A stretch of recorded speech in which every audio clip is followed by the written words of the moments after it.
राज्यात विकेंडला पावसाचा जोर वाढणार असल्याचा हवामान विभागाचा अंदाज. कोकणासह मुंबई उपनगरांमध्ये काल रात्रीपासूनच पावसाच्या जोरदार सरी.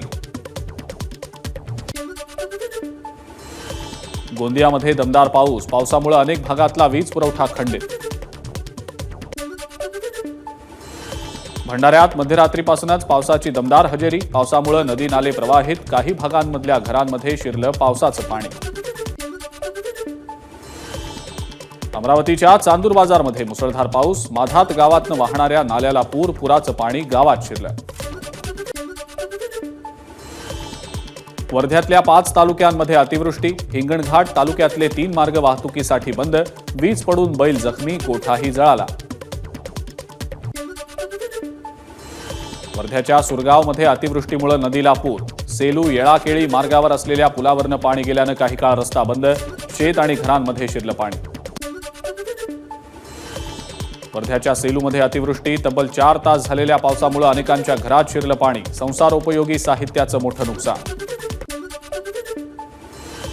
परभणीमधल्या विविध भागांमध्ये पावसाच्या सरी. शेतकऱ्यांमध्ये समाधानाचं वातावरण. तरी सुद्धा जिल्ह्यात अजूनही सगळीकडे जोरदार पाऊस नसल्यानं पाणी पातळीत वाढ नाहीच.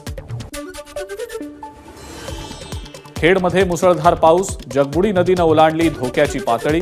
खेड शहराला पुन्हा पुराच्या पाण्याचा धोका. सिंधुदुर्गातल्या करूळ घाटात कोसळली दरड. संरक्षक कठडाही तुटला. या मार्गावरची वाहतूक गेल्या 6 महिन्यांपासून बंद. आजपासून सर्वसामान्य नागरिकांना वाघनखं पाहता येणार. मात्र 10 ते 11 या वेळेत केवळ विद्यार्थ्यांना वाघनखं पाहण्याची परवानगी.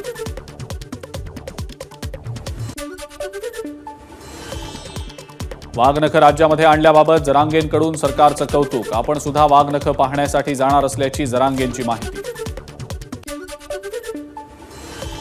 मनोज जरांगेंचं आजपासून पुन्हा आमरण उपोषण. सरकारनं मागण्या मान्य कराव्यात. अन्यथा काहीही झालं तरी उपोषण मागे घेणार नाही.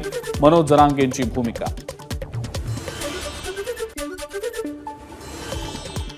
शरद पवार आज जुन्नर आणि मंचर तालुक्याच्या दौऱ्यावर. लोकांसोबत संवाद साधणार. तर संध्याकाळी 6 वाजता पिंपरीमध्ये शरद पवारांची विजयी संकल्प सभा. तुळजाभवानी मातेचा सशुल्क दर्शन पास आता ऑनलाईन काढता येणार. मंदिर संस्थांकडून मोबाईल ॲप तयार. 22 जुलैपासून ऑनलाईन सुविधा सुरू होणार.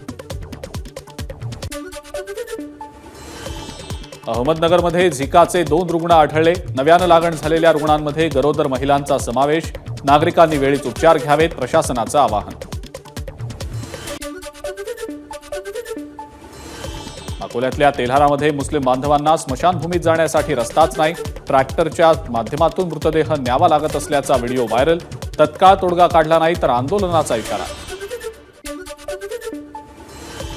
तब्बल 17 दिवसांनंतर लातूर कृषी उत्पन्न बाजार समितीतले शेतमालाचे व्यवहार सुरू. बाजार समिती बंद असल्यानं तब्बल 150 कोटींचा फटका.